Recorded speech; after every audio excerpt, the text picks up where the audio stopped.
ओम शांति। भगवत गीता श्लोक क्लास में आज का टॉपिक है आत्मा सो परमात्मा नहीं है तो आत्मा सो परमात्मा गायन किसका है।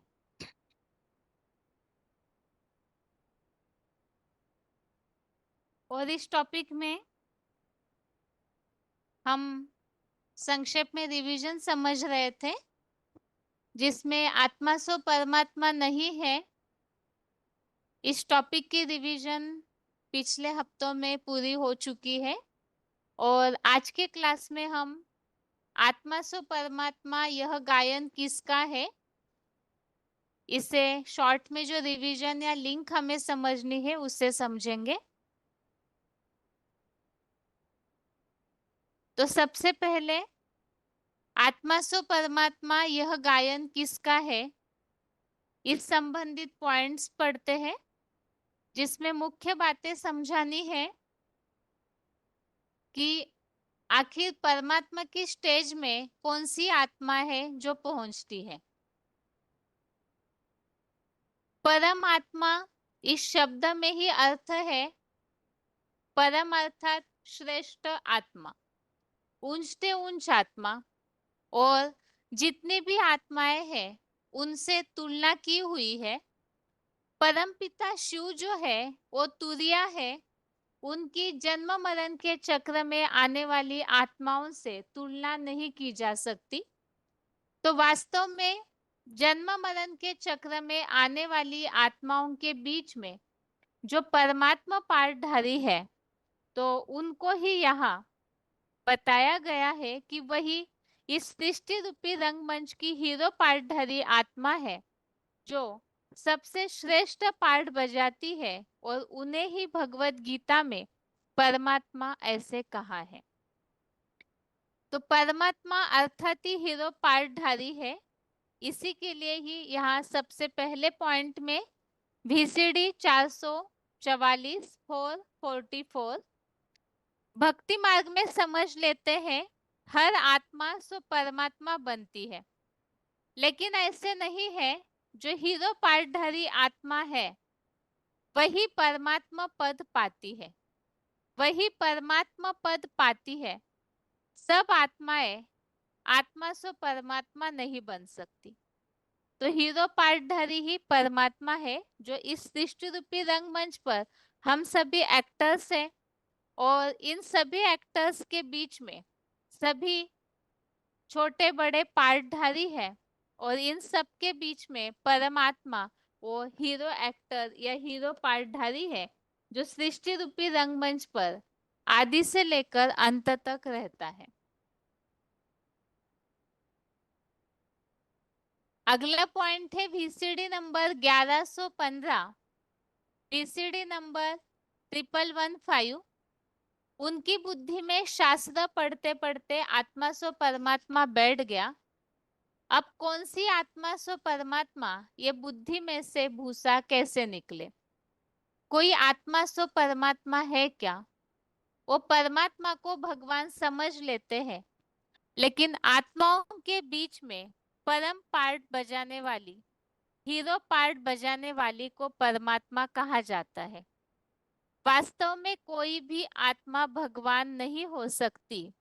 भक्ति मार्ग में भूसा भरा हुआ है, इसका कोई तंत्र नहीं है।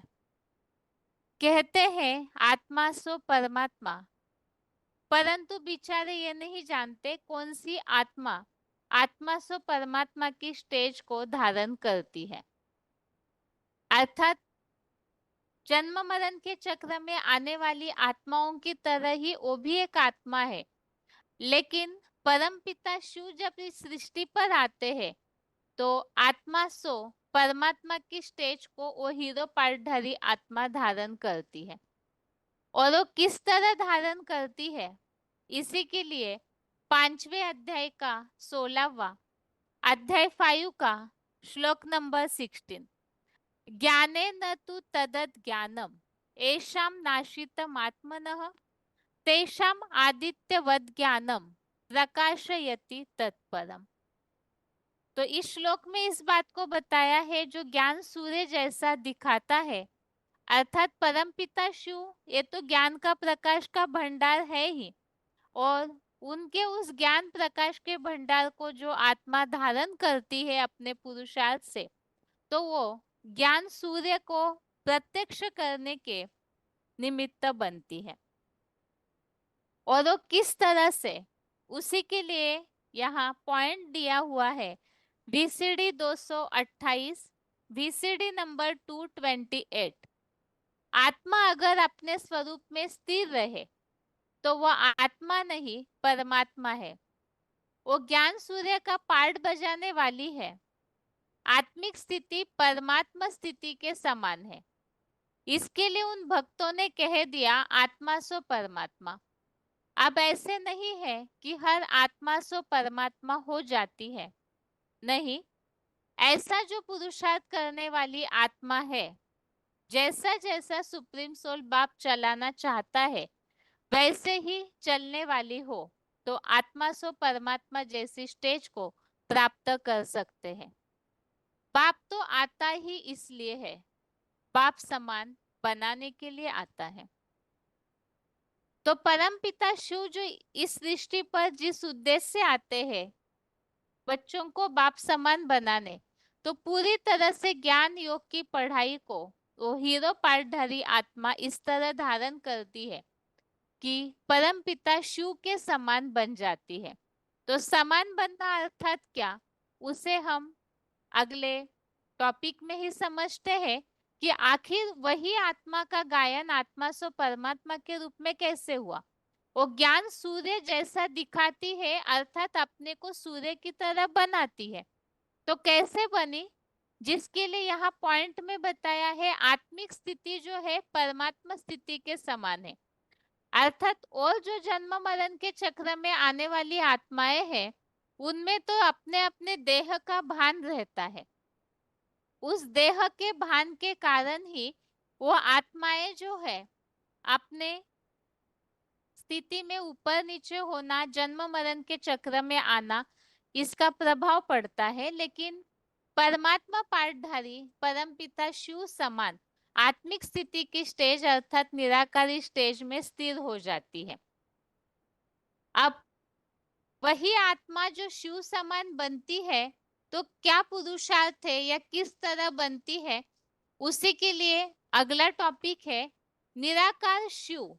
वो तो सदैव अक्षर है ही, और उनके समान शंकर हीरो पाठधारी जो है वो परमात्मा बनता है, अर्थात अक्षर स्टेज में स्थिर हो जाता है।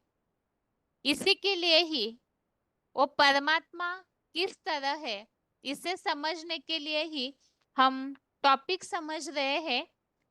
सबसे पहले तो है जितनी भी आत्माएं हैं उनके लिए यहाँ श्लोक में तुलनात्मक रीति से समझानी दी हुई है।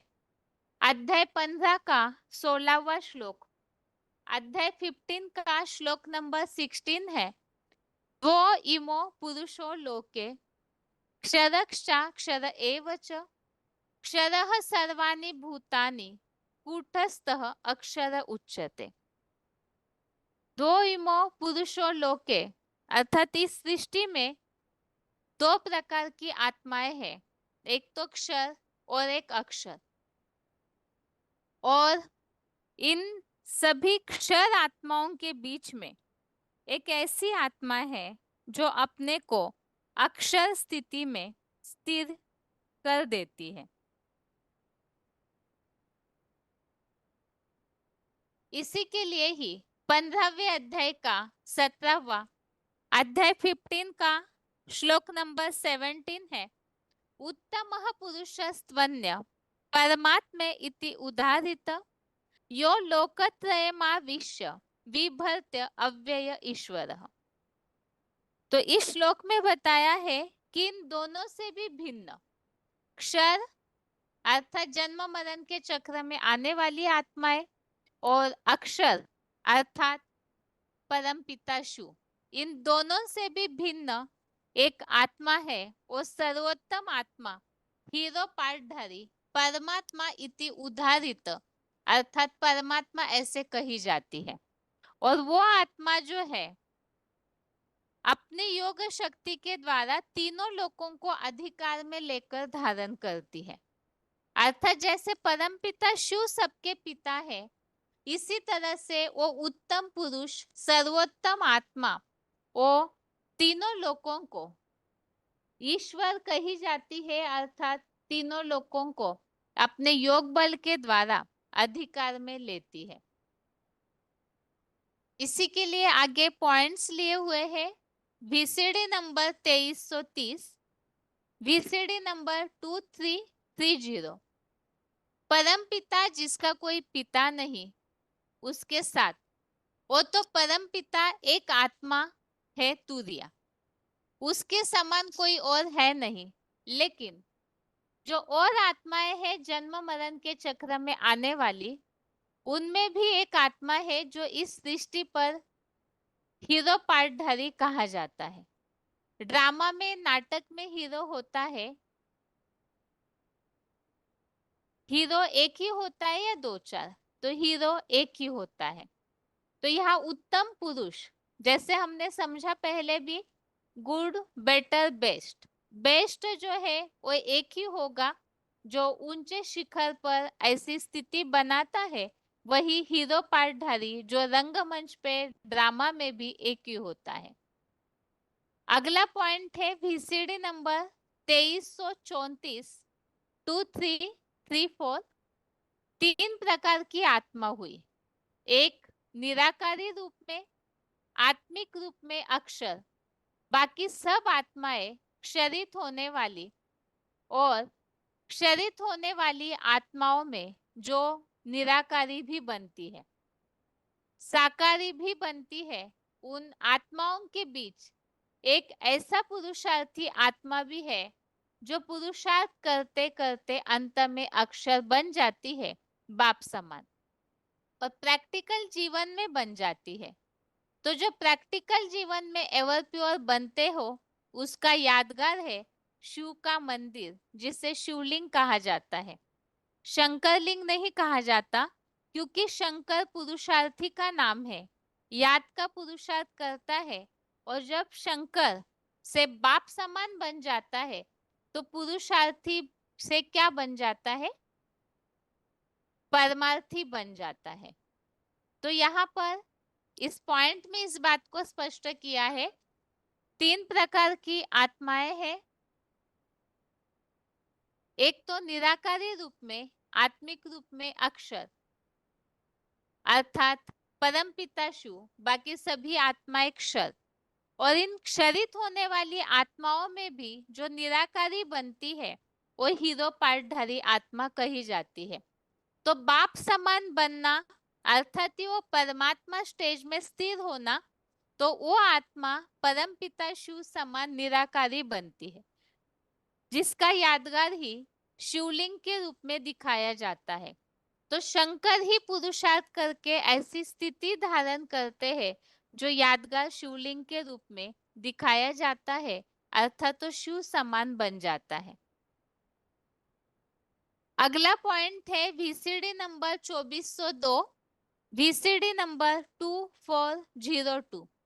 क्षरित होने वाली आत्माओं के बीच में शिव बाप का बताया हुआ पुरुषार्थ ऐसा अव्वल नंबर पुरुषार्थ करती है कि संगम युग में सदा काल के लिए अक्षर बन जाती है।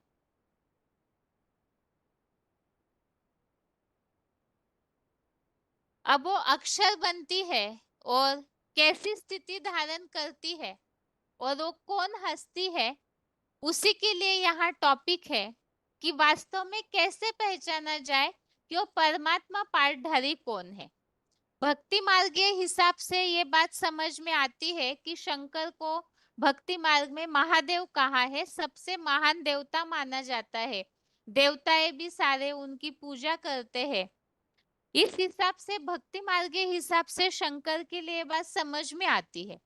लेकिन प्रैक्टिकल में इस सृष्टि रूपी रंगमंच पर ऐसा पार्टधारी कौन है, उन्हें कैसे पहचाना जाए, उसकी पहचान भी यहाँ दी है श्लोक के आधार से। कि वास्तव में निराकार शिव का साकार मुकर्रर रथ शंकर ही परमात्मा है। परमपिता शिव जब इस सृष्टि पर परिवर्तन के लिए आते हैं तो शंकर का ऐसे रथ का आधार लेते हैं जिस तन के द्वारा सृष्टि परिवर्तन किया जाता है और वही आत्मा परमात्मा पाठधारी बनती है। 13वें अध्याय का 22वां अध्याय 13 का श्लोक नंबर 22। उपद्रष्टानुमंता च भर्ता भोक्ता महेश्वर परमात्मा इति चाप्युक्त देहेस्मिन् पुरुषः पर। तो इस श्लोक में इस बात को स्पष्ट किया हुआ है कि इस तन के द्वारा अर्थात वो महेश्वर कहा जाता है, उस एक तन के द्वारा ही वो समीप दृष्टा है, कार्यों की अनुमति दाता है और वही आत्मा जो है महेश्वर कही जाती है। तो इस श्लोक में इस बात को स्पष्ट किया हुआ है। उपद्रष्टा अर्थात समीप से देखने वाला, अनुमंता अर्थात कार्यों की अनुमति देने वाला, भरण पोषण करने वाला, शिव प्लस परमात्मा, परमात्मा इति चाप्युक्त। तो परमपिता शिव प्लस परमात्मा अर्थात महेश्वर ऐसे कहा जाता है। तो समीप दृष्टा अर्थात जरूर परमपिता शिव स्तन में प्रवेश करके कार्य कर रहे हैं, जिसके लिए हमने पहले भी समझा है परमपिता शिव प्रवेशतुम, प्रवेश करके कार्य करते हैं क्योंकि उनका अपना देह नहीं है, वो तो अजन्मा है। तो वही तनधारी जो है वो परमात्मा ऐसे कहा जाता है।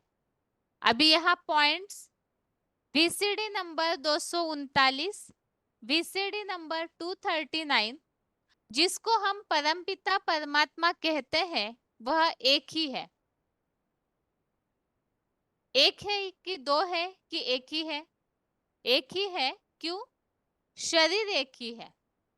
व्यक्ति जिसे कहते हैं पर्सनालिटी, व्यक्त जो दिखाई पड़े तो देखने योग्य, वो एक ही है। कौन? परमपिता परमात्मा एक ही है। सब परमात्मा नहीं हो सकते, एक ही परमात्मा हो सकता है जिसमें सुप्रीम सोल मुकर्रर रूप से प्रवेश करके व्यक्त होता है। तो यहाँ पर इस बात को स्पष्ट किया हुआ है,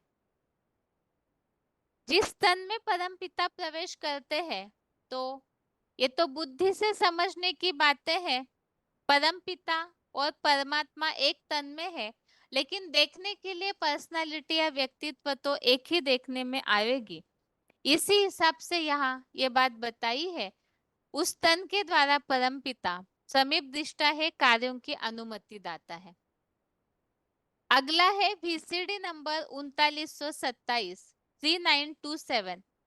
Shiv supreme soul heavenly God father जब इस सृष्टि पर आते हैं तो चित्र भी बनते हैं यादगार।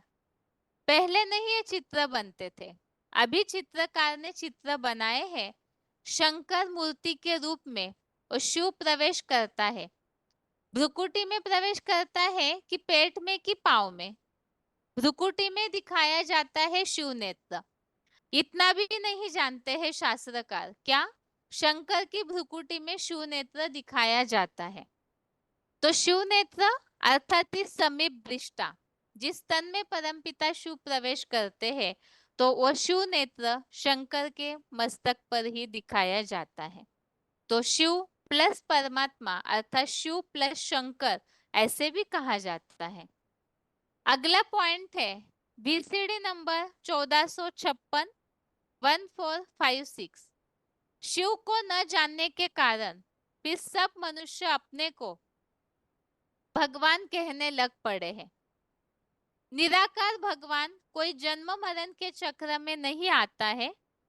हाँ, जन्म मरण के चक्र में आने वाली आत्माओं में जो भी मनुष्य आत्माओं का बाप है उसमें प्रवेश जरूर करता है, तब जगत पिता कहा जाता है। परम पिता परमात्मा में प्रवेश करते हैं, जन्म मरण के चक्र में आने वाली आत्माओं के बीच में परम पाठधारी है। हीरो पार्टधारी को ही परमात्मा कहा जाता है, तब भक्ति मार्ग में कहने लग पड़े हैं आत्मा सो परमात्मा। ये एक ही आत्मा का गायन है, बाकी ऐसे नहीं कि सब आत्मा सो परमात्मा बन जाते हैं।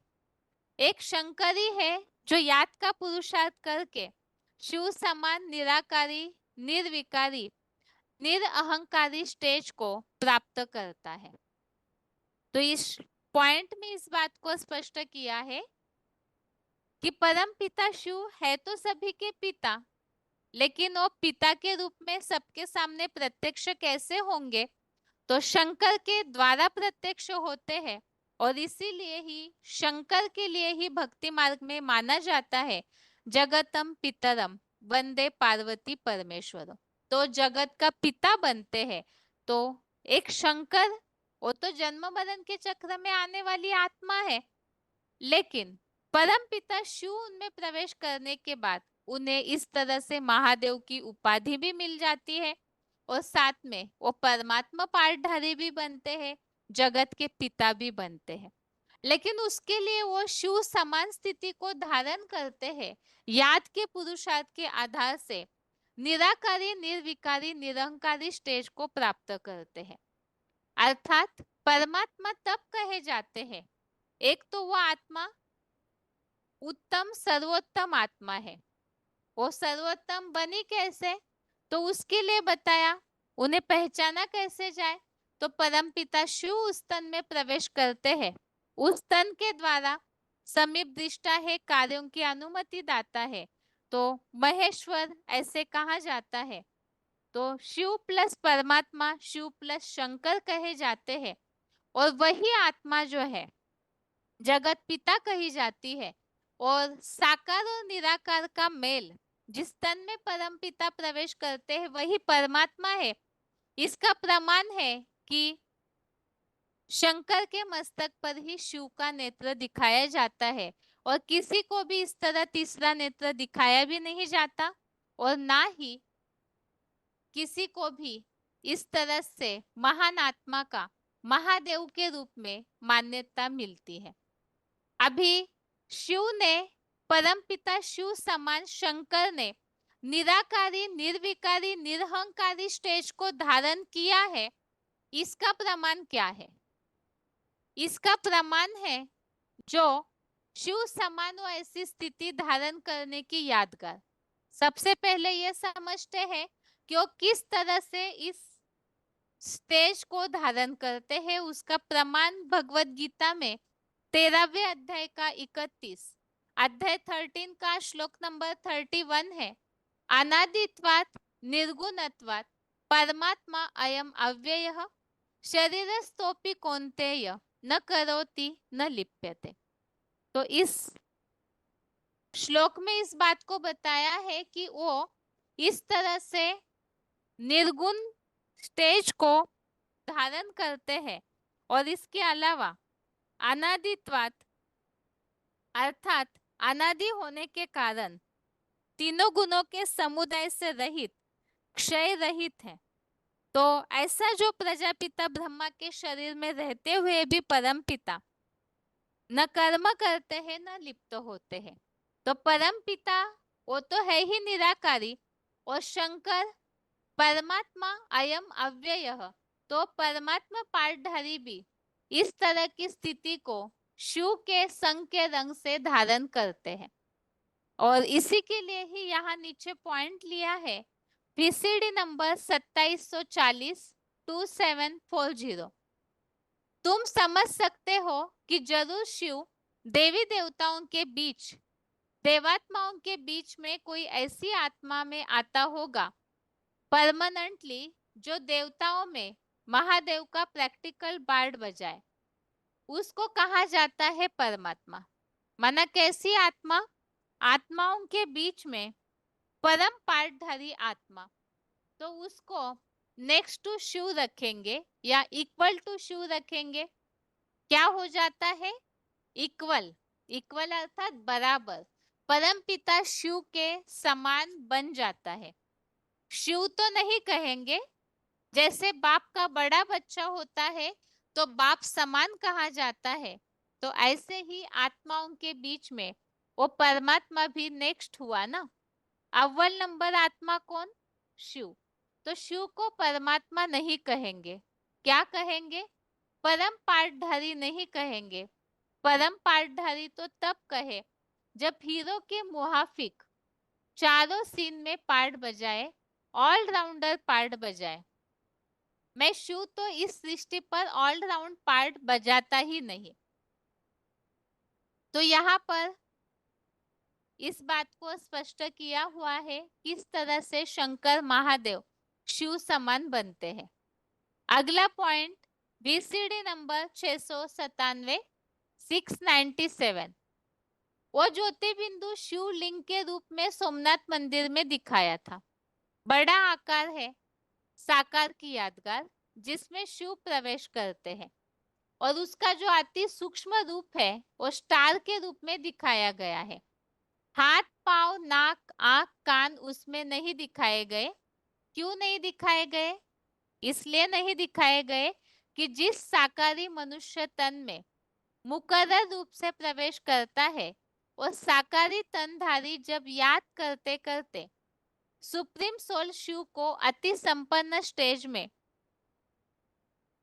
शिव की तरह ही याद करते करते वो संपन्न स्टेज में पहुंचता है। उसको इंद्रियों का भान नहीं रहता। कान जैसे है, ऐसे नहीं कि कान उड़ जाते हैं या कट जाते हैं। नहीं, कान है लेकिन कानों से सुनते हुए भी न सुनना। तो यहाँ पर जो श्लोक हमने समझा कि शंकर किस तरह से शिव समान बनते हैं, तो निराकारी स्टेज धारण करते हैं। निराकारी स्टेज धारण करने की पहचान ही 13वें अध्याय के 31वें श्लोक में बताई। न वो कर्म करता है, न उसमें लिप्त होता है, अनादि और निर्गुण की तरह शिव समान बनता है। तो शिव समान वो ऐसे बन गया, निराकारी बन गया, उसकी निशानी ही शिवलिंग दिखाई गई है। शिवलिंग तो साकार शरीर की यादगार, और उसके बीच में जो स्टार दिखाया जाता है वो आत्मा ऐसी सूक्ष्म स्टेज धारण करती है उसकी यादगार। तो जैसे कि इंद्रियों का भान उसमें रहता नहीं, इसीलिए ही शिवलिंग को कोई भी इंद्रिया नहीं दिखाई जाती है। अब ऐसे तो नहीं है तो वो मनुष्य शरीर का यादगार, लेकिन इंद्रिया क्यों नहीं दिखाते? क्योंकि वो इंद्रियों के भान से परे हो जाता है, देह को देह रहते हुए भी भूल जाता है। उसका कोई भी भोग वो आत्मा मन बुद्धि से स्वीकार नहीं करती है। तो इसीलिए ही शिवलिंग के रूप में यादगार बनती है। तो जैसे हमने बेसिक कोर्स में इस बात को समझा था कि बिंदी का ही बड़ा रूप शिवलिंग दिखाया जाता है, अर्थात परम पिता शिव जिस तन में प्रवेश करते हैं वो साकारी व्यक्तित्व ऐसी निराकारी स्टेज धारण करता है जिसकी यादगार शिवलिंग के रूप में दिखाई जाती है। और वो कोई भी कर्म करते हुए उसमें बिल्कुल लिप्त नहीं होता है। आत्मिक स्टेज के आधार से कर्म करते हुए भी जैसे कि नहीं करता है, और इसी के लिए ही 8वें अध्याय में ही ये श्लोक बताया हुआ है।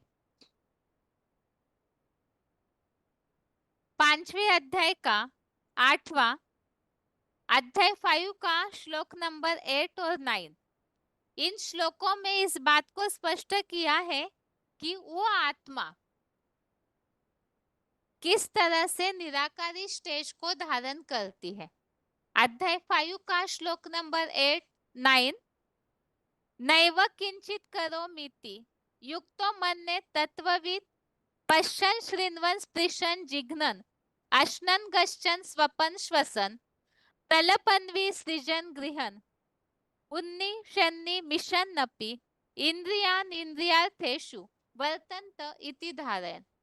इस श्लोक में स्पष्ट किया हुआ है इंद्रियों के अर्थात शारीरिक जो भी प्रक्रिया है उन सारी प्रक्रियाओं को स्वाभाविक रीति से करते हुए, खाते पीते सोते सांस लेते, ऐसी सारी प्रक्रियाएं करते हुए भी वो आत्मा मान लो जैसे कि कुछ भी नहीं करता है, आत्मिक स्थिति में बिंदु रूप स्टेज में रहने के कारण वो आत्मा हल्की रहती है। तो ऐसे योगीपन की निशानी भगवत गीता में बताई है। तो ये तो योगीपन की निशानी सबसे ज्यादा महायोगीश्वर के रूप में, योगीश्वर के रूप में तो महादेव को ही दिखाया जाता है सबसे ज्यादा ध्यान मग्न अवस्था में। तो ये श्लोक उस हिसाब से महादेव के लिए ही बताया है कि वो सारे कर्म करते हुए भी जैसे कि कुछ करता नहीं, अर्थात उनके जो भोग है इंद्रियों के, कोई भी प्रकार का सुख वो भोगते नहीं है, उससे परे हो जाते हैं, जिसके लिए हमने 31वें श्लोक में समझा, न करोति न लिप्यते। और वो कुछ भी भोगता नहीं है परमात्मा, अर्थात सुख दुख से परे हो जाता है। इसका प्रमाण क्या है? 6वें अध्याय का 7वां, निराकारी स्टेज धारण करने वाला शंकर जो ऐसी शिवलिंग की स्टेज धारण करते हैं, तो वो सुख दुख मान अपमान सबसे परे हो जाते, क्योंकि न करोति न लिप्यते, जैसे कि हल्की स्टेज में रहते हैं तो सबसे परे। इसी के लिए अध्याय 6 का श्लोक नंबर 7, जितात्मनः प्रशान्तस्य परमात्मा समाहितः शीतोष्ण सुख दुखेषु तथा मानापमानयो। इस श्लोक में स्पष्ट किया है सुख दुख मान अपमान सबसे परे रहती है वो आत्मा, और इसीलिए ही वो समान स्टेज में रहने वाला परमात्मा समाहित कहा जाता है। इसी के लिए ही पॉइंट VCD नंबर 436, रुद्रमाला के बच्चे बनते हैं, उनका मुखिया है शंकर, खुद भी शांति धाम में रहता है, भले सारी दुनिया में विनाश होता रहे, सारी दुनिया में हाहाकार, क्या होगा आगे चलकर?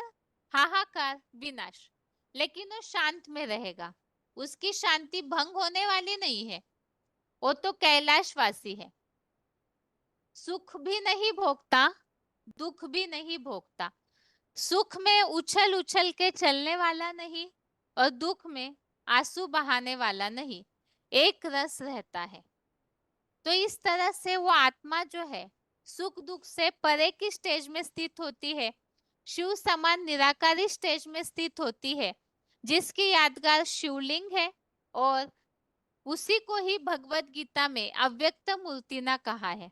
जैसे हमने समझा महादेव जो है परमात्मा कहे जाते हैं, आत्मा सो परमात्मा, शिव समान स्टेज, तो समान बाप समान, अर्थात ही परम पिता जैसे सारी सृष्टि के पिता है, आत्माओं के पिता है, ऐसे ही शंकर महादेव इस मनुष्य सृष्टि के पिता बनते हैं, और वो पिता बनते हैं, उन्हीं से ये सारी सृष्टि की शुरुआत होती है। इसी के लिए ही क्योंकि वो सृष्टि रंगमंच का हीरो है, तो हीरो तो सृष्टि रंगमंच पर आदि से अंत तक रहता है, और इसी तरह से पिता के लिए ये कहा जाता है कि वो परिवार की शुरुआत भी करते हैं, और इस तरह से इस सृष्टि रूपी रंगमंच के जो पिता है जगतम पितरम, तो वो आत्मा इस सृष्टि पर सदा कायम रहती है, जिसका यादगार भक्ति मार्ग में माना जाता है। शंकर के कोई माता पिता नहीं है, और मृत्यु के रूप में भी महादेव को अमर ही कहा जाता है। तो वही जगत पिता बनते हैं, वो शिवलिंग, वही अव्यक्त मूर्ति ही सारे सृष्टि की शुरुआत करने के निमित्त है। इसी के लिए ही अध्याय 9 का श्लोक नंबर 4, मया ततमिदं सर्वं जगदव्यक्त मूर्तिना मत्स्थानि सर्वभूतानि न चाहम तेषु अवस्थितः।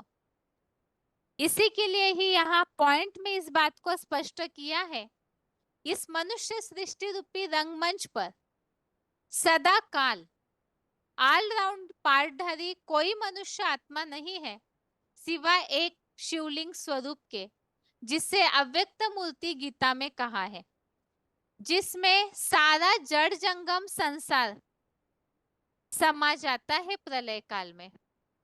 प्र का मतलब प्रकृष्ट रूपेण, लय माना लीन हो जाए, उसको कहते हैं प्रलय काल। कुछ भी न रहे, एक ही रहता है इस सृष्टि रूपी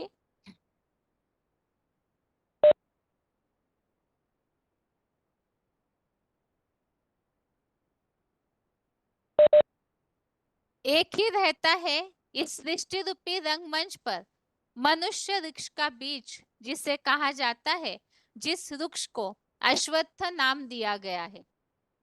तो इस तरह से सारे सृष्टि रूपी वृक्ष का विस्तार करने के वो आत्मा निमित्त है, वो बीज है, क्योंकि निराकारी स्टेज उसे ही बीज रूप स्टेज कहा जाता है।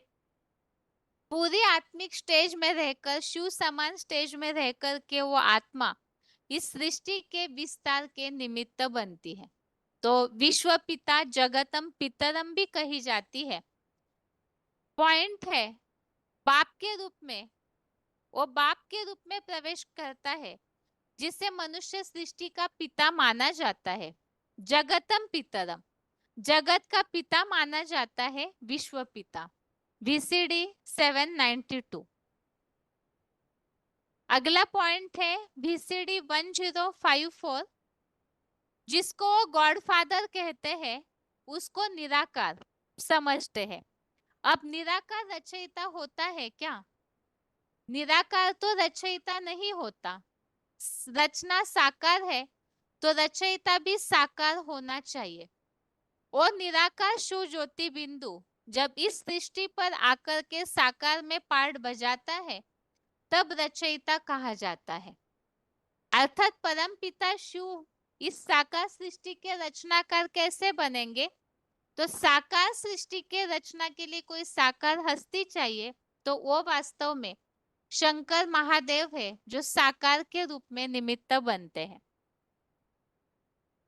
तो यहाँ अभी हमने समझा कि वो मनुष्य सृष्टि रूपी वृक्ष के विस्तार के निमित्त बनता है। इसी के लिए ही अश्वत्थ वृक्ष इस मनुष्य सृष्टि रूपी वृक्ष को कहा है। 15वें अध्याय का पहला श्लोक ही ऊर्ध्वमूलम अधः शाखम अश्वत्थम प्राहु अव्ययम छंदासि यस्य पर्णानि य तम वेदस्य वेदवित्। इसके लिए ही यहाँ VCD नंबर 2214, VCD नंबर 2214, परम पिता जो सभी आत्माओं का पिता है, और धर्मों में सृष्टि के आदि पुरुष एडम आदम, जैनियों का आदिनाथ, हिंदुओं का आदिदेव, इस सृष्टि के आदि पुरुष को सभी धर्मों में मान्यता है।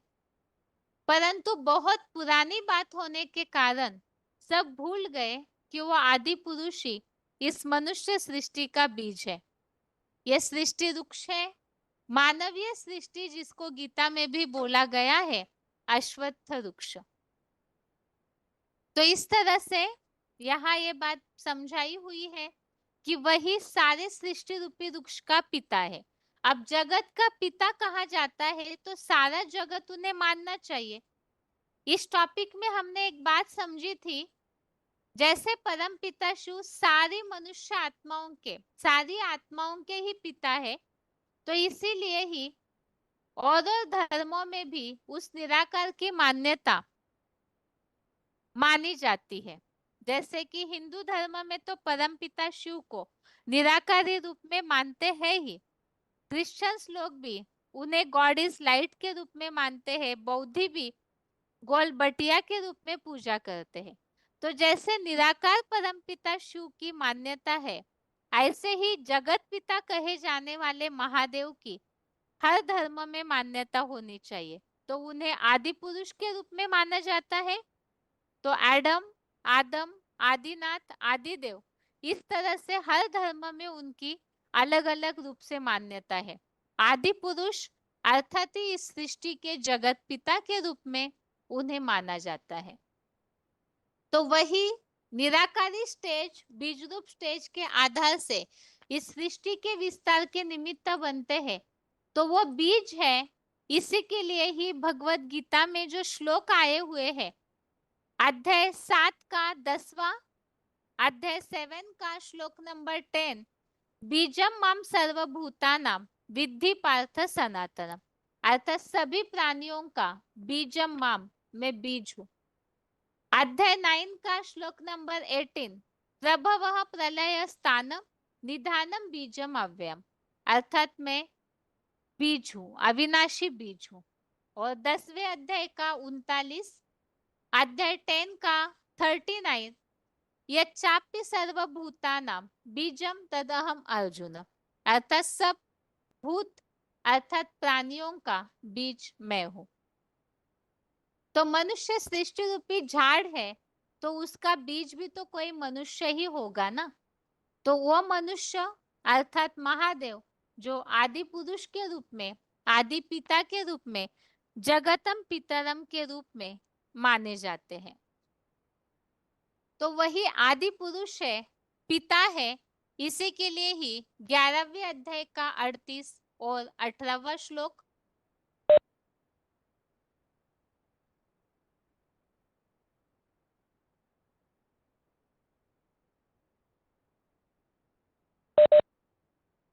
अध्याय 11 का श्लोक नंबर 38 है, त्वमादि देवः पुरुषः पुराण त्वमस्य विश्वस्य परम निधानम वेत्तासि वेद्यम च परम च धाम त्वया ततम इदम विश्वम अनंत रूपम। तो इसमें बताया है वो पुराण पुरुष है, पुरातन पुरुष है, आदि देव है, सारे सृष्टि का आश्रय करता भी है। इसी तरह से 18वें श्लोक में बताया है, त्वमक्षरम परमम वेदितव्यम त्वमस्य विश्वस्य परम निधानम त्वम अव्ययः शाश्वत धर्म गोप्ता सनातनः त्वम पुरुषो मतो में। इसमें भी शाश्वत धर्म के रक्षक और सनातन अर्थात पुरातन पुरुष, आदि पुरुष के रूप में माने जाते हैं। तो ये सारी बातें आपस में जब हम क्रॉस टैली करते हैं तब समझ में आएगा कि किस तरह से एक महादेव के लिए ही सारी बातें मानी जाती है।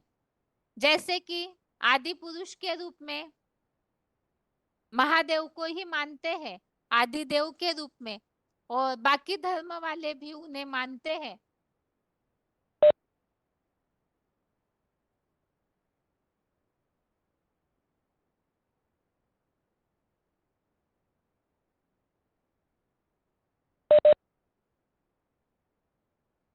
यहाँ हम ये समझ रहे हैं कि परम पिता शिव समान शंकर निराकारी स्टेज धारण करते हैं, इसीलिए वो परमात्मा कहे जाते हैं। शिव जैसे सबके पिता है, वैसे महादेव भी पिता है, क्योंकि समान स्टेज धारण की। अब शंकर महादेव पिता है, इसका प्रमाण क्या है?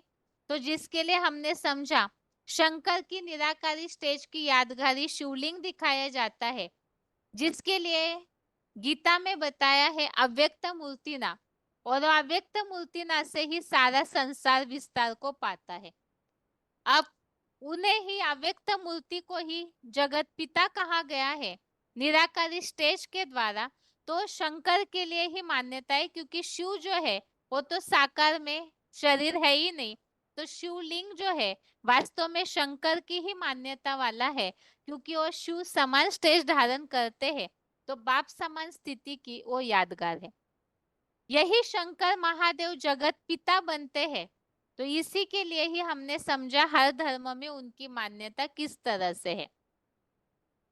इसी के लिए हमने समझा इस सृष्टि रूपी वृक्ष का वही बीज है, जिससे अश्वत्थ वृक्ष कहा है, तो उसका विस्तार करने के निमित्त बनते हैं। और जो जगत पिता है वही सारी सृष्टि का सबसे पहला पुरुष है, इसीलिए ही उन्हें त्वमादि देव पुरुष पुराण कहा है, सनातन त्वम पुरुषो मतो में ऐसे भी कहा हुआ है। तो इन सब बातों से आपस में ये बात स्पष्ट हो जाती है टैली करने से कि ये सारी बातें परमात्मा, ये मान्यता जो है महादेव शंकर के लिए ही लागू होती है। यहाँ पॉइंट है VCD नंबर 2146, VCD नंबर 2146। सब धर्म तामसी बन जाते हैं, तब कलयुग के अंत में वो भगवान निराकार जो आत्माओं का, निराकार आत्माओं का बाप है, मनुष्य सृष्टि के बाप में आता है। यह मनुष्य सृष्टि है तो जब से आरंभ हुई सतयुग से, आदि से, तो उसका कोई पहला मनुष्य होगा ना। गाया भी जाता है आदि देव, त्वमादि देव पुरुष पुराण शंकर के लिए ही गाया हुआ है। अर्थात ये मान्यता शंकर ही पुरातन पुरुष है, सारी सृष्टि का आदि पुरुष है, ऐसे माना जाता है।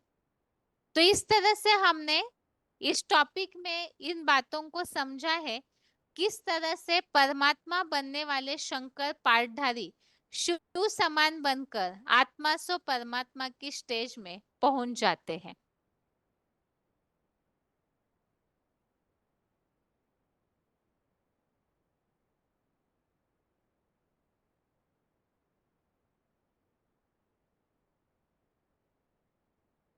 एक बार ये जो टॉपिक हमने समझा अभी, आत्मा सो परमात्मा, यह गायन किसका है, इस टॉपिक में मेन बातें क्या समझनी है उसे फिर से एक बार समझते हैं। सबसे पहला बात यहाँ समझाने के लिए है, पहला पॉइंट, आत्मा सो परमात्मा ये गायन किसका है। तो इसके लिए हमने शुरुआत में तुलनात्मक रीति से समझा, ये सृष्टि रूपी रंगमंच है। तो इस रंगमंच पर जितने भी आत्माएं हैं, सभी आत्माएं कही जाती है, देवात्मा हो, महात्मा हो, पापात्मा हो, पुण्यात्मा हो, है तो सभी आत्माएं ही। तो ये जो आत्मा कही जाने वाले हैं, इन सब की तुलना में कोई श्रेष्ठ आत्मा है जिसे परमात्मा कहा जाता है, परम आत्मा। परम पिता जो है वो सबके पिता है, तो उन्हें आत्माओं की तुलना में नहीं लिया जा सकता, क्योंकि तुलना तो समान की होती है।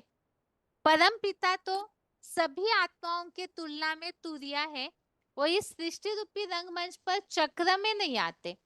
तो जो चक्र में नहीं आते वो गिनती में भी नहीं आते, इसीलिए परम पिता शिव सबसे तुरिया अर्थात निराले है, अलग थलग है।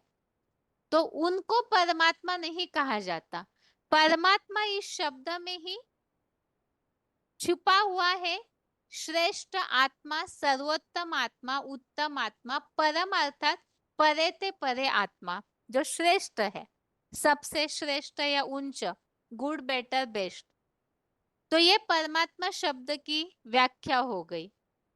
तो इस तुलना में अगर हम समझे, तो जितनी भी आत्माएं हैं इस रंगमंच पर, उनकी तुलना में हीरो पाठधारी को ही श्रेष्ठ या परमात्मा कहा जाएगा।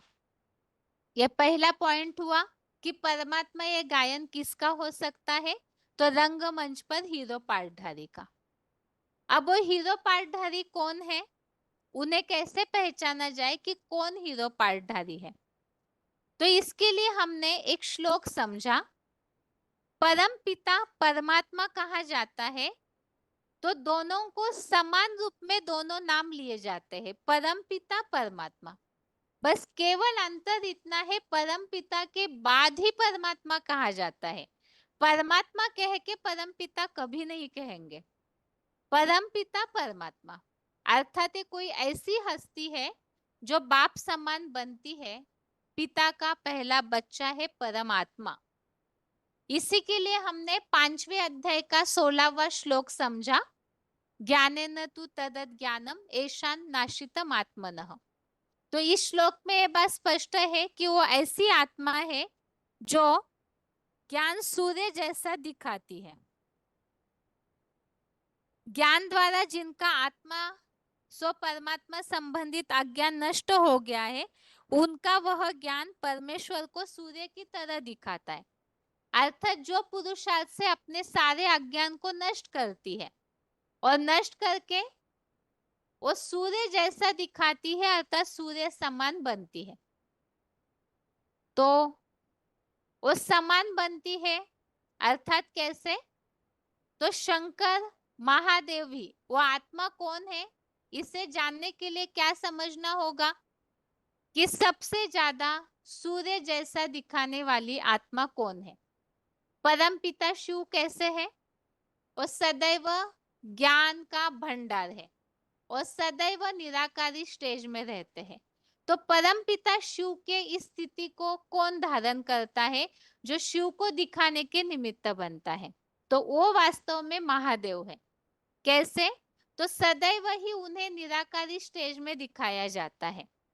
परमपिता शिव की तरह उन्हें अजन्मा, अभोक्ता, अकर्ता के रूप में माना जाता है। ये टॉपिक हम पहले ही समझ चुके हैं, इसलिए यहाँ इसको रिवाइज नहीं किया। आत्मा सो परमात्मा ये गायन वास्तव में महादेव का है। तो इसमें सबसे मुख्य बात आती है, शिव समान अजन्मा, अभोक्ता, अकर्ता, इन तीनों गुणों को महादेव धारण करते हैं। अजन्मा कैसे है? तो शंकर महादेव के माता पिता नहीं दिखाए जाते और मृत्यु नहीं दिखाई जाती। इसका प्रमाण है अमरनाथ के रूप में गायन, मृत्युंजय मंत्र महादेव के नाम से ही गाया जाता है। दूसरा प्रमाण है वो अभोक्ता है। शिव की तो बात ही नहीं है, क्योंकि वो शरीर धारण करते नहीं। शंकर भी अभोक्ता है, सुख दुख से न्यारे है। इसका प्रमाण क्या है? तो कैलाश पहाड़ पर रहते हैं, कभी भी वो स्वर्ग के सुख भोगते हुए दिखाए नहीं जाते। कामदेव को भस्म किया हुआ दिखाया जाता है, अर्थात विकारी जो भोग है उससे भी भोगने से परे, तो उस आधार से भी न सुख भोगते हैं ना पाप करते नहीं, क्योंकि पाप का बाप है काम विकार। तो उसको उन्होंने भस्म कर दिया, तो पाप करते नहीं, तो दुख भोगने की बात नहीं। तो सुख दुख से परे अभोक्ता और अकर्ता है। तो इसके लिए हमने अभी श्लोक समझे भी। वैसे तो 13वें अध्याय का 31, अध्याय 13 का 31 और 5वें अध्याय का भी 8वां 9वां श्लोक, इसमें इस बात को स्पष्ट किया हुआ है कि वो किस तरह से अकर्ता है। कोई भी प्रकार का कर्म करते हुए भी उसके लेप छेप से वो न्यारे रहते हैं। अभी यहाँ शंकर महादेव ही परमात्मा है, इसे प्रमाणित करने के लिए हमने दूसरा टॉपिक समझा, शिव समान शंकर ही अक्षर बनकर के हीरो पाठधारी परमात्मा बनते हैं। इस सृष्टि पर जितनी भी आत्माएं हैं उनकी तुलना में क्षर और अक्षर, उनकी तुलना में वो अक्षर बन जाता है महादेव। इसके लिए 15वें अध्याय का 17वां श्लोक हमने समझा, परमात्मा इति उदाहरित, अर्थात परमात्मा ऐसे कही जाती है, वो हीरो पाठधारी आत्मा ही सर्वोत्तम आत्मा कही जाती है।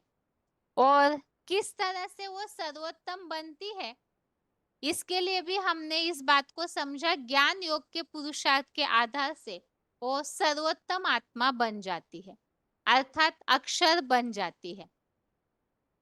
इसी के लिए हमने समझा कि वो शंकर पाठधारी कौन है, जो इस तरह से ऊंच हस्ती बन जाती है, उन्हें कैसे पहचाना जाए।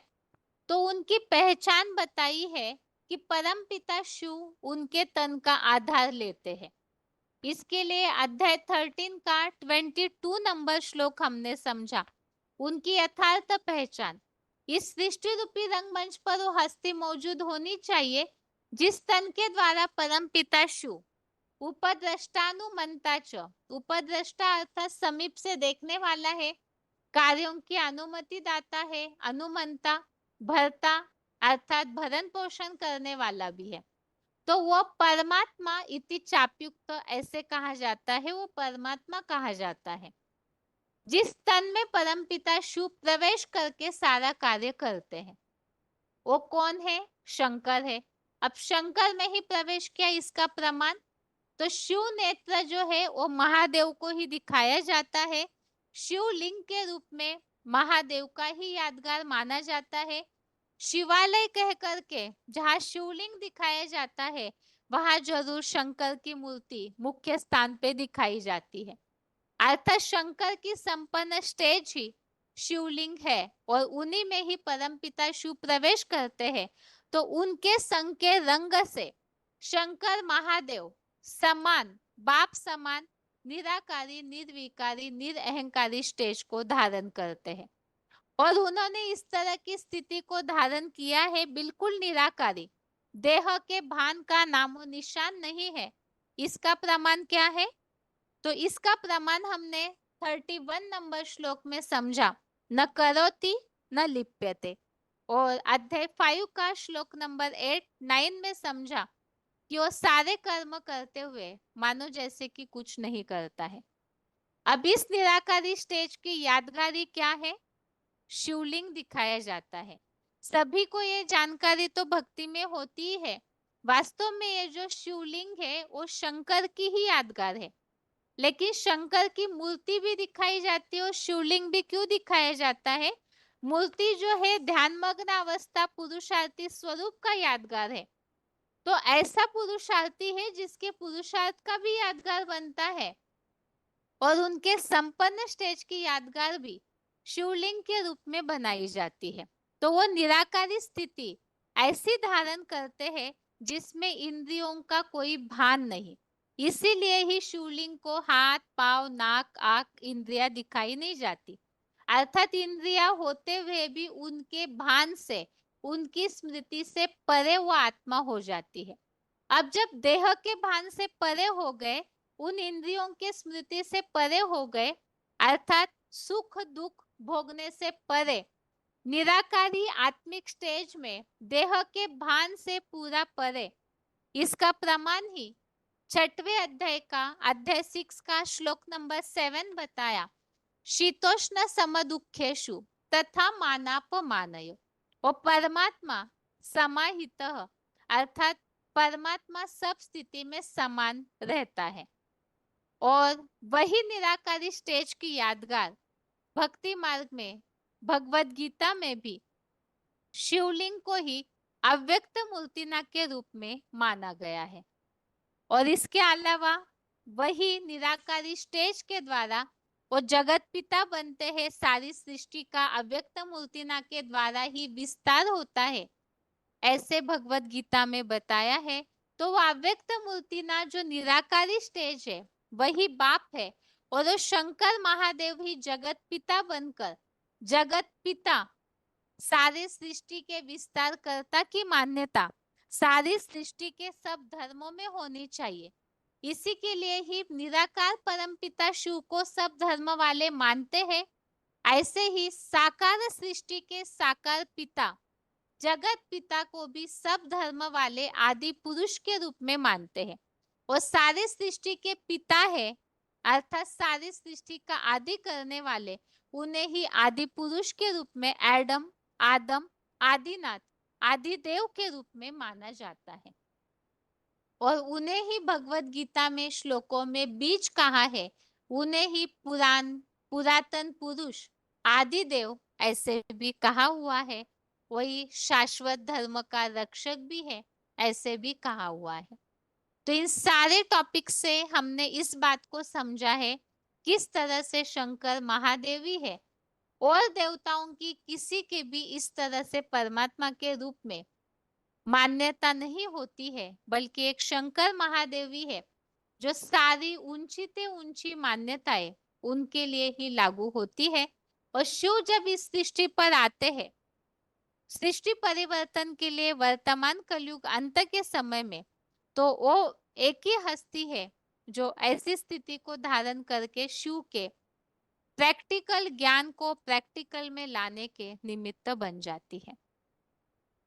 अब इस तरह से ये टॉपिक हमारा जो विस्तार वाली रिवीजन है वो तो हो चुकी है। इसमें हम थोड़ा सा संक्षेप में मुख्य कौन सी बातें या कौन से पॉइंट्स विशेषकर हमें बुद्धि में रखने चाहिए। आत्मा सो परमात्मा नहीं है, तो आत्मा सो परमात्मा ये गायन किसका है, इसमें मुख्य बातें जो बुद्धि में रखनी चाहिए, लिंक जो बुद्धि में रखनी चाहिए, तो उसे एक बार शॉर्ट रिवीजन में समझते हैं। जिन्हें इतनी विस्तार वाली बातें याद नहीं रह सकती है, तो उनके हिसाब से ये टॉपिक इस तरह से तैयार किया है ताकि इसमें से जो मेन बातें हैं वो याद रख सके। और थोड़ी सी बातें हैं तो याद भी रहेगी और किसी को समझाना भी है तो सुविधा भी होगी, इसीलिए ही। तो यहाँ ये संक्षेप में रिवीजन में सिर्फ मेन बातें जो बतानी चाहिए उसे सिर्फ पढ़ लिया जाएगा ताकि आपको समझ में आए कि कौन सी बातें मुख्य हमें बतानी चाहिए। सबसे पहले तो ये मान्यता कैसे शुरू हुई? तो जब से आद्य शंकराचार्य आए, उन्होंने सबकी बुद्धि घुमा दी, आत्मा सो परमात्मा। अब आत्मा सो परमात्मा है, तो इसमें ही क्रॉस करने वाली बात है। अगर सभी आत्माएं सो परमात्मा है, तो ये क्यों कहा जाता है आत्मा परमात्मा अलग रहे बहुकाल? आत्मा सो परमात्मा कह देते हैं, आत्मा तो 84 के चक्र में आती है, परमात्मा क्या 84 के चक्र में आता है? अर्थात आत्माओं को ही परमात्मा कहे तो दोनों में साम्यता होनी चाहिए, लेकिन आत्माएं जन्म मरण के चक्र में आती है, बाकी भगवान के लिए तो कहते हैं कि वो जन्म मरण के चक्र से न्यारा है। अब इसमें पहला पॉइंट समझने का है, अगर आत्मा सो परमात्मा है, तो क्या आत्मा निर्लेप है? क्योंकि परमात्मा के लिए तो कहा जाता है वो निर्लेप है, आत्मा को निर्लेप कहा जाएगा? नहीं कह सकते हैं। इसी के लिए यहाँ पॉइंट है, आत्मा के लिए तो पापात्मा पुण्यात्मा कहते हैं, ऐसे नहीं कहेंगे पापात्मा पाप परमात्मा या पुण्य परमात्मा। आत्मा निर्लेप होती तो ऐसे नहीं कहते, फिर कहना चाहिए शरीर पुण्य शरीर पाप। वास्तव में आत्मा पर ही पाप चढ़ता है, तो आत्मा निर्लेप नहीं हो सकती, तो परमात्मा कैसे बन सकती है फिर? दूसरा है, अगर निर्लेप होती तो जन्म मरण के चक्र में क्यों आती आत्मा? शरीर कैसे धारण करेगी? देह भान का लेप शेप लगता है, तब तो जन्म मिलता है। तो दो पॉइंट यहाँ हमने समझे, आत्मा निर्लेप नहीं है इसीलिए परमात्मा नहीं है। इसका पहला प्रमाण है, पापात्मा पुण्यात्मा कहा जाता है, पाप शरीर या पुण्य शरीर नहीं कहा जाता। और दूसरा प्रमाण है, आत्मा पर लेप चढ़ता है, अटैचमेंट या बंधन होता है, इसीलिए ही आत्मा जन्म मरण के चक्र में आती है। अब अगला प्रमाण है, आत्मा सो परमात्मा की मान्यता में आत्मा को परमात्मा का अंश माना जाता है। अब ये गलत है, इसका प्रमाण क्या है? आत्मा परमात्मा का अंश होता तो आत्माओं में भगवान का मीठापन है क्या? फिर अंश कैसे होंगे? भगवान के गुण है क्या? तो आत्माएं अंश नहीं है, आत्माएं वंश है। अगला प्रमाण है, आत्मा सो परमात्मा, इस मान्यता में ही ये माना जाता है कि आत्माएं परमात्मा में लीन हो जाती है। तो आत्मा अगर परमात्मा में लीन हो जाए तो उसका अस्तित्व हमेशा के लिए खत्म हो जाएगा। लेकिन वास्तव में आत्मा अजर अमर अविनाशी है, तो आत्मा परमात्मा में लीन नहीं होती। इसके लिए जो मान्यता है, ये माना जाता है कि सागर से चुल्लू पानी लिया, सागर में फेंक दिया, तो पानी लीन हो जाएगा, तो क्या वो पानी का हिस्सा वापिस आ सकता है? नहीं। तो फिर हमारी आत्मा तो कोई चुल्लू पानी नहीं है जो लीन हो जाए सागर में और फिर उससे कभी वापिस ले न सके। वास्तव में आत्मा इस तरह परमात्मा में लीन नहीं होती, ना ही आत्मा का अस्तित्व कभी नष्ट होता है। इसीलिए आत्मा अजर अमर अविनाशी है, इसका प्रमाण दूसरे अध्याय के श्लोक हमने समझे थे, 18 नंबर 20, 23, 30। अभी चौथा प्रमाण है, अगर आत्माएं ही परमात्मा है तो भगवान से मिलने की बात भक्ति मार्ग में या भगवत गीता में क्यों आई है? सभी भगवान से मिलने के लिए प्रयास करते हैं ना, भक्ति के धक्के खाते रहते हैं, मंदिर मस्जिद गुरुद्वारों में भटकते रहते हैं। अगर सभी भगवान हैं तो इस तरह से प्रयास करने की आवश्यकता क्या है? अगला प्रमाण है पांचवा, अगर सभी आत्मा सो परमात्मा है तो पिता कौन और संतान कौन? भगवान के लिए तो सबका पिता कहा जाता है, भगवान सभी के पिता है। इसके लिए हमने श्लोक देखे थे 9वें अध्याय का 17, जिसमें पितामह से जगत हो ऐसे उल्लेख आया है। अध्याय 11 का 43, इसमें भी बताया है कि आप पिता है गुरु है। भक्ति मार्ग में भी ये मानते हैं, तुम मात पिता हम बालक तेरे, त्वमेव माताश्च पिता त्वमेव। अब ये समझाया जा सकता है कि अगर ये मान्यता को मंदिरों में जाके या मूर्तियों के सामने जाके कहते हैं, अब एक दूसरे से तो कोई कहता नहीं कि हम मात पिता, आप मात पिता है हमारे।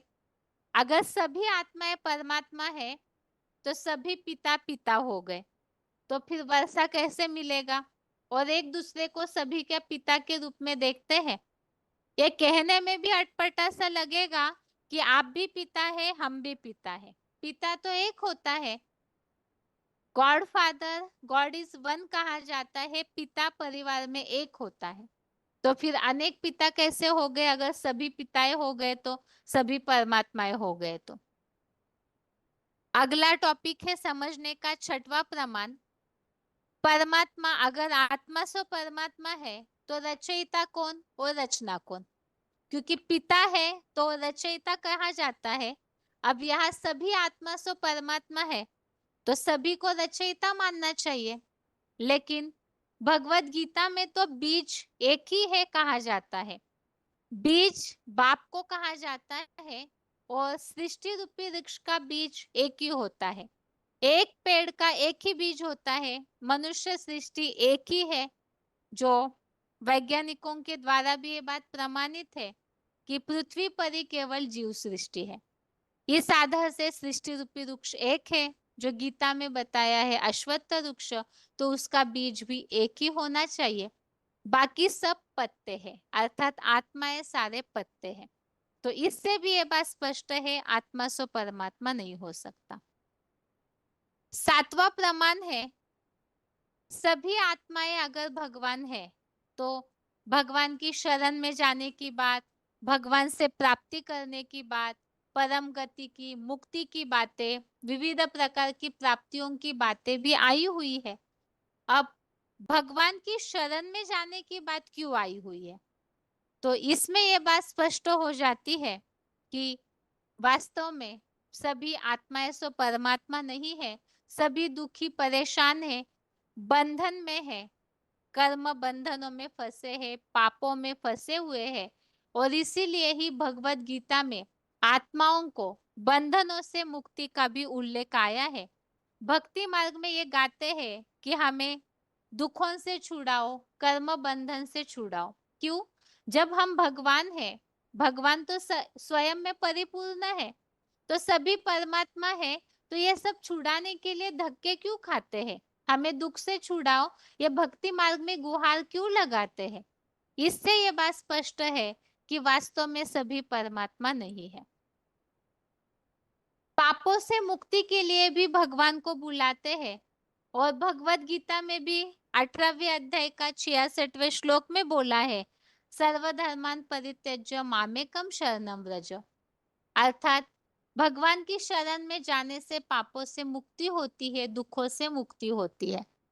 अब एक भगवान की शरण में जाने का उल्लेख आया है। ये नहीं कहा कि सभी भगवान है इसलिए सब में सबकी शरण में जाओ, ऐसे तो नहीं कहा है। और न ही कोई जो स्वयं पाप में फंसे हुए हैं वो पापों से मुक्ति कैसे दिला सकते हैं। अगला प्रमाण है, भगवान से ही परम गति की प्राप्ति का उल्लेख आया है। अध्याय 6 का 45, अध्याय 8 का 15 नंबर श्लोक में परमात्मा ही परम गति है ऐसे कहा जाता है। अब सभी अगर परम गति दाता या परम गति प्राप्त परमात्मा है तो फिर रिजल्ट में दिखने में आना चाहिए। रिजल्ट में तो सभी दुखी परेशान नरक में गोते खाते हुए ही नजर आ रहे हैं। ऐसे ही भगवत गीता में जो उल्लेख है, विषय सागर से पार ले जाते हैं क्षीर सागर में। भगवान के लिए मान्यता है कि भगवान ऐसी नवैया है, ऐसी खिवैया है जो सबको पार ले जाते हैं। अभी ये सारी आत्मा रूपी जो नवैयाएं हैं, इनको मृत्यु लोक से प्राप्ति के लिए भगवत गीता में रास्ता बताया। अब भगवान जो है वो तो मृत्यु से परे अमरनाथ कहे जाते हैं, और आत्माएं तो जन्म मरण के चक्र में आने वाली मृत्यु लोक वासी है, जो स्वयं मृत्यु लोक में फंसे हैं। वो सबको क्या मृत्यु से पार करा पाएंगे? नहीं। तो इससे स्पष्ट है परमात्मा अलग हस्ती है और आत्माएं इस मृत्यु लोक में फंसे हुए हैं, जिन्हें पार ले जाने के लिए ही भगवान रास्ता बताते हैं। तो इसीलिए इससे भी स्पष्ट है आत्मा सो परमात्मा मान्यता सबके लिए लागू हो ही नहीं सकती है। अगला टॉपिक है आठवां प्रमाण। अगर सभी भगवान के स्वरूप है, परमात्मा है, तो भगवत गीता में ये बात क्यों आई है कि कोई भी भगवान को नहीं जानते, परमात्मा को कोई भी नहीं जानते हैं? इस बात का उल्लेख भगवत गीता के अध्याय 7 का 26, अध्याय 7 का 13 और अध्याय 10 का श्लोक नंबर 14 में आया है कि भगवान को कोई भी नहीं जानते। तो इससे स्पष्ट है अगर सभी भगवान है तो न जानने का उल्लेख क्यों आया? हम जान तो रहे हैं कि हम आत्मा सो परमात्मा का स्वरूप है, इस मान्यता को हमने जान लिया है।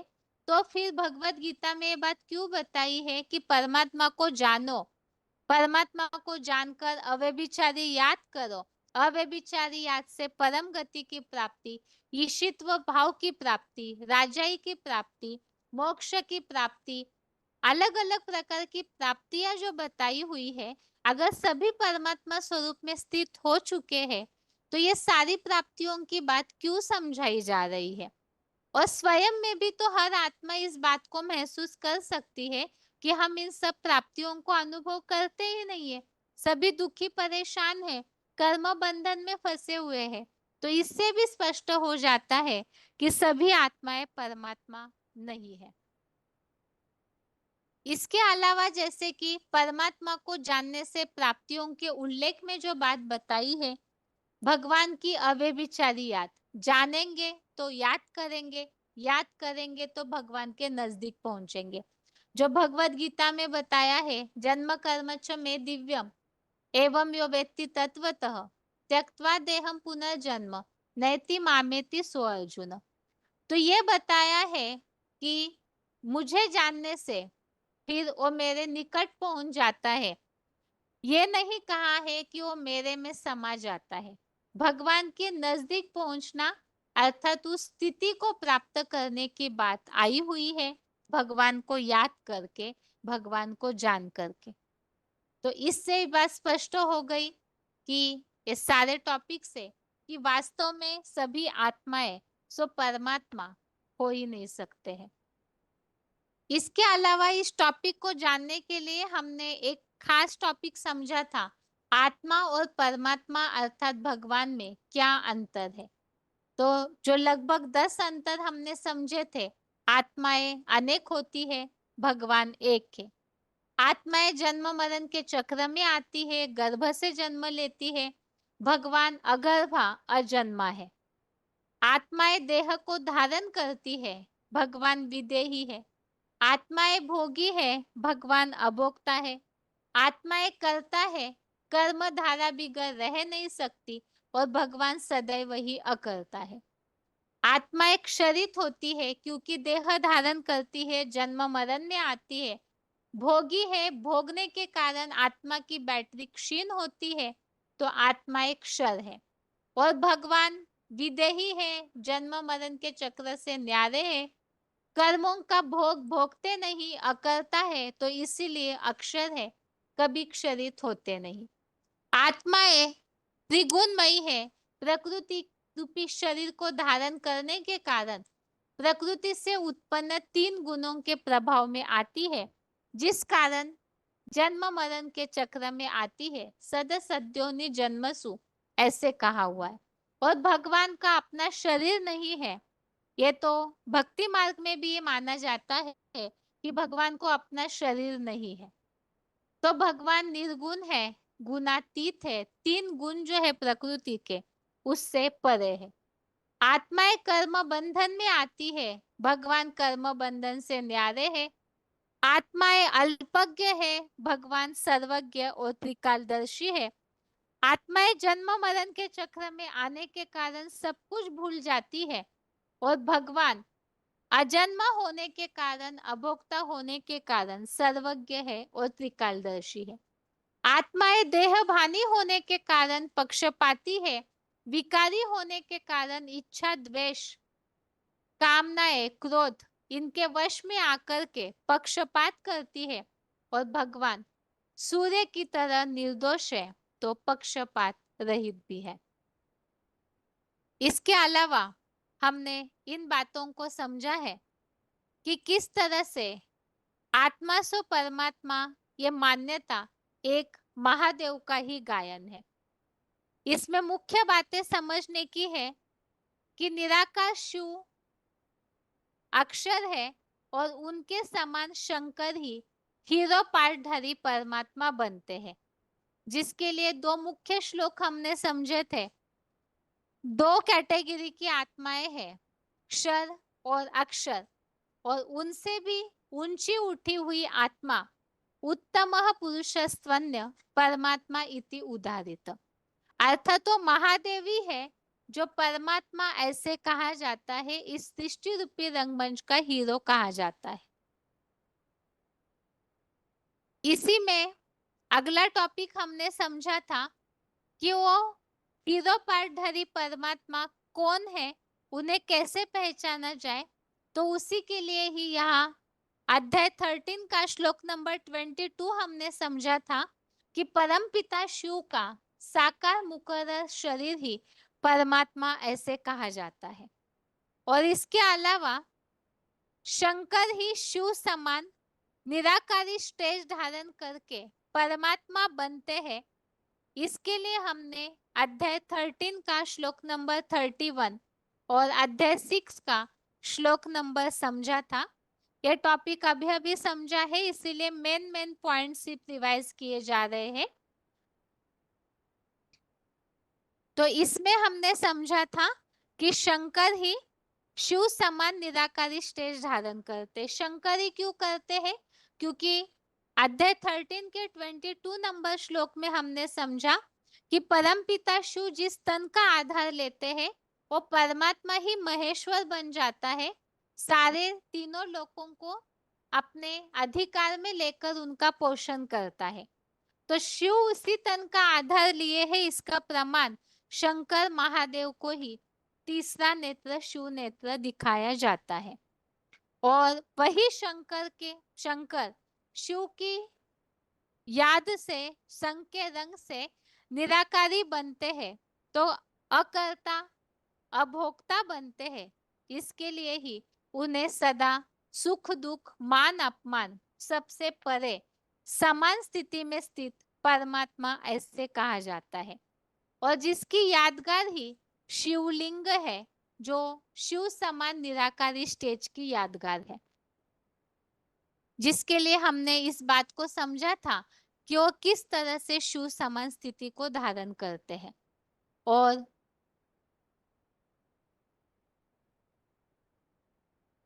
इसी के लिए हमने समझा कि शिव समान स्थिति को धारण करना अर्थात शिव पिता है, ऐसे ही शंकर महादेव भी जगत पिता बनते हैं। तो वह अव्यक्त मूर्तिना का पॉइंट जिसके द्वारा सारी सृष्टि विस्तार को पाती है, और वही शंकर महादेव जगत पिता भी माने जाते हैं। वो निराकारी स्टेज के द्वारा शिव समान स्थिति के द्वारा इस साकार सृष्टि की रचना के निमित्त बनते हैं। और इसी के लिए ही भगवत गीता में उन्हें बीज कहा गया है। सारे धर्म में उन्हें आदि पुरुष के रूप में एडम आदम आदिनाथ के रूप में मान्यता दी हुई कही गई है। और वही पुरातन पुरुष है और उन्हें ही आदि देव के रूप में भी माना जाता है। इस तरह से एक शंकरी है जो आत्मा सो परमात्मा की स्टेज को धारण करते हैं। किस तरह से उसे हमने रिवीजन के टॉपिक में समझा है। और इस आज के क्लास के साथ ही आत्मा सो परमात्मा नहीं है तो आत्मा सो परमात्मा ये मान्यता किसका गायन है, इसे हमने रिवीजन से ही समझा है कि वास्तव में एक शंकर महादेव का ही गायन है। और इसका प्रमाण यही है कि एक शंकर को ही महादेव अर्थात ही परम आत्मा भगवत गीता में जिन्हें उत्तम आत्मा सर्वोत्तम आत्मा परमात्मा इति उदाहृत ऐसे कहा है। भगवत गीता में जिन्हें पूरी तरह से इंद्रिय जीत के रूप में माना गया है, जिसकी यादगार शिवलिंग के रूप में अव्यक्त मूर्तिना के रूप में भगवत गीता में कही हुई है।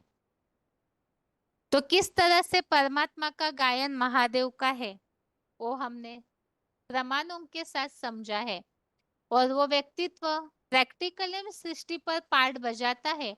सारी सृष्टि को सृष्टि के विनाश काल में अधिकार में ले लेता है अपने योग बल के द्वारा, जिसकी यादगार जो एडवांस कोर्स में कल्पवृक्ष का चित्र दिखाया जाता है, तो शंकर महादेव को ही कल्पवृक्ष में ऊपर दिखाया है और सभी आत्माओं को अपनी ओर योग के बल द्वारा खींचता है।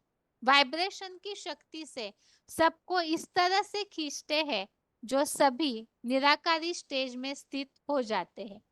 तो एक उन्हीं में ही वो क्षमता है, इसीलिए ही एक महादेव का ही गायन है, क्योंकि वो शिव समान बनते हैं।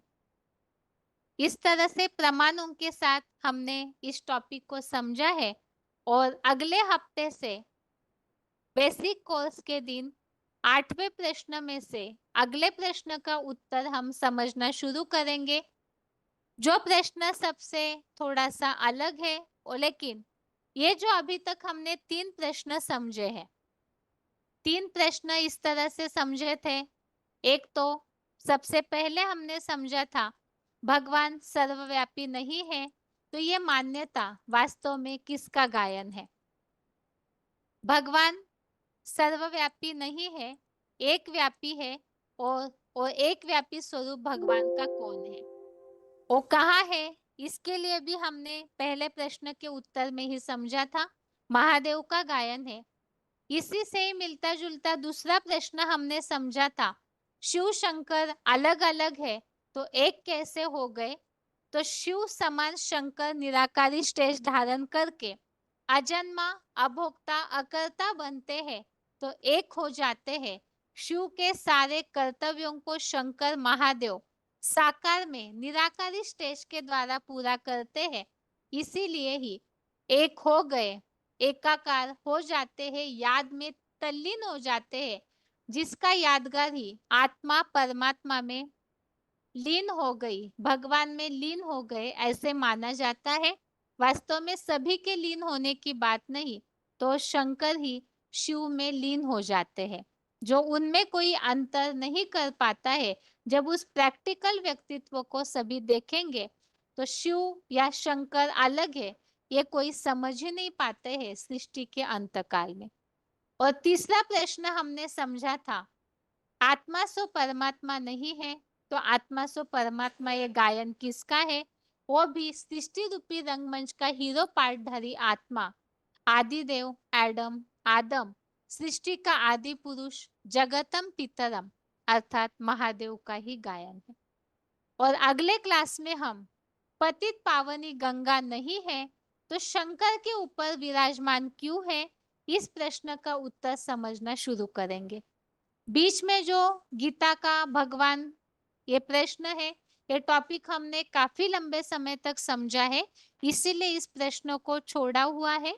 जब आगे रिवीजन होगी तो इसे देखा जाएगा, इसीलिए 5वां प्रश्न लिया है, पतित पावनी गंगा नहीं है तो शंकर के ऊपर विराजमान क्यों है। अभी आज के लिए गीता क्लास यहाँ ही पूरा कर रहे हैं। ओम शांति।